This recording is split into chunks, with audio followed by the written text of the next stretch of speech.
சரி, இன்னைக்கு என்ன கதைன்னா, இன்னைக்கு எபிசோட் 10. 10 நாளாக நான் vlog பண்ணிட்டேன். என்னடா எல்லாமே ஸ்மூத்தாக போதே, தடங்கள்லாம் வராமல் நினச்சேன். அதே மாதிரி ஜிம்முக்கு போய் ரெக்கார்டிங் ஸ்டார்ட் பண்ணுற ஃபோனில் பேட்ரி இல்லை. நான் ஜிம்முக்கு போனேன், நம்புங்க, அதுக்கான ஒரே ஃபுட்டேஜ் தான் அது. பட் இன்னைக்கு வீட்டுக்கு வந்துட்டு ஆஃபீஸ் கிளம்புறப்போ I thought we'll go in block. So அதனால ஃபுல்லாக ஆல் பிளாக் போனேன். அதோட ஃபிட் செக் தான் இது.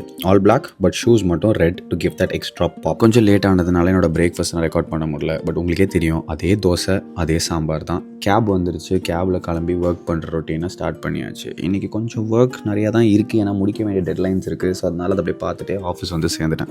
ஈவினிங் ஆனதுக்கப்புறம் காஃபி குடிக்கலான்னு கீழே வரதுக்கு இவனுங்க படுத்தின பாடு இருக்கே, வரவே மாட்டானுங்க. பட் ஒரு வழியாக எப்படியோ மெட்ராஸ் காஃபிக்கு வந்தால் நம்ம சுகர் ஃப்ரீ டெய்லி எடுத்துகிட்டு வரோன்ட்டு எங்ககிட்டே இருக்குன்னு இதை கொடுத்துட்டாங்க. அவங்ககிட்ட இருந்து அதை அப்படியே வாங்கிட்டு நேராக போய் அந்த ஸ்பாட்டில் உட்காந்து காஃபி குடிக்கிறதுக்கு ரெடி ஆகிட்டு காஃபி குடிச்சிட்டு வேலையை முடிச்சுட்டு நைட்டு கிளம்புறப்போ நான் ஒன்று ட்ராப் பண்ணிடுறான் அப்படின்ட்டு அவன் வந்தான். சரி, அண்ணாநகர் வரைக்கும் ட்ராப் பண்ணுவான் இல்லை ஆழ்வார்பேட்டை வரைக்கும் ட்ராப் பண்ணுவான்னு பார்த்தா கிளம்பி ஓட்டுன்னு என் வீட்டு வாசல் வந்து வண்டியை நிறுத்திட்டான். என் வாசலில் பார்த்தா நம்ம மற்ற பேபிஸ்லாம் வந்து நம்மளை சுற்றி போட்டாங்க. எனக்கும் இன்னைக்கு சரியான பசி, அதனால டக்குன்னு ரிஃப்ரெஷ் பண்ணிட்டு போய் என்னோட டின்னரை சாப்பிட தொடங்கிட்டேன். அவ்வளோதான், டே முடிஞ்சிச்சு.